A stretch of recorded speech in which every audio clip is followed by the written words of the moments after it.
मुंबईतील 6 लोकसभेच्या जागांच्या निवडणुकीचा प्रचार जोमाने सुरू आहे। मुंबईकर नागरिक माननीय मोदीजींच्या नेतृत्वातील सर्व उमेदवारांच्या महायुतीच्या उमेदवारांच्या मागे समर्थन देत आहेत। पण नागरिकांच्या समर्थनावर जणू काही निवडणूक लढवायचीच नाही असा निर्णय आणि असे मुद्दे घेऊन महाविकास आघाडीचे आणि विशेषतः काँग्रेस आणि उबाटा सेनेचा निर्णयच दिसतोय। बडे मियाँ तो बडे मियाँ, छोटे मियाँ सुभान अल्लाह।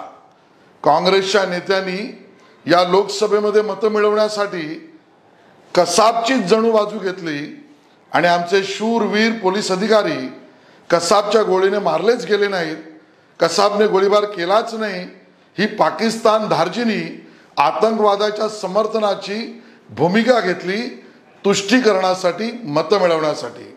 काँग्रेस कमी पडलं म्हणून की काय?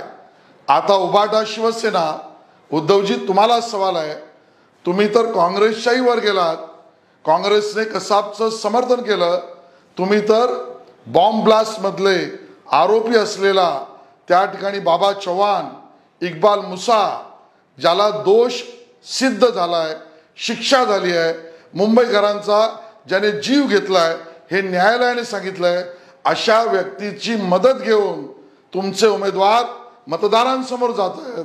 याचा अर्थ आपण दोषसिद्ध आरोपी आतंकवाद्याच्या मदतीने उद्धवजी तुम्ही मतं मागताय, कुठल्या मुंबईला संरक्षण तुम्ही देणार आहात? आणि म्हणून मुंबईकर जनतेला माझं आव्हान आहे की आतंकवादाच्या विरोधात एकत्र या, मुंबईतल्या योद्ध्यांच्या बाजूने एकत्र या, प्रखर राष्ट्रभक्त विचारांनी मोदींच्या मागे उभे राहा आणि सडोतड त्या ठिकाणी दंडित करा या उबाटा सेनेला आणि काँग्रेसला, ज्यांनी कसाब आणि इक्बाल मुसा यांचं समर्थन आणि मदत ही भूमिका घेतली आहे, त्यांचा जाहीर निषेध करा।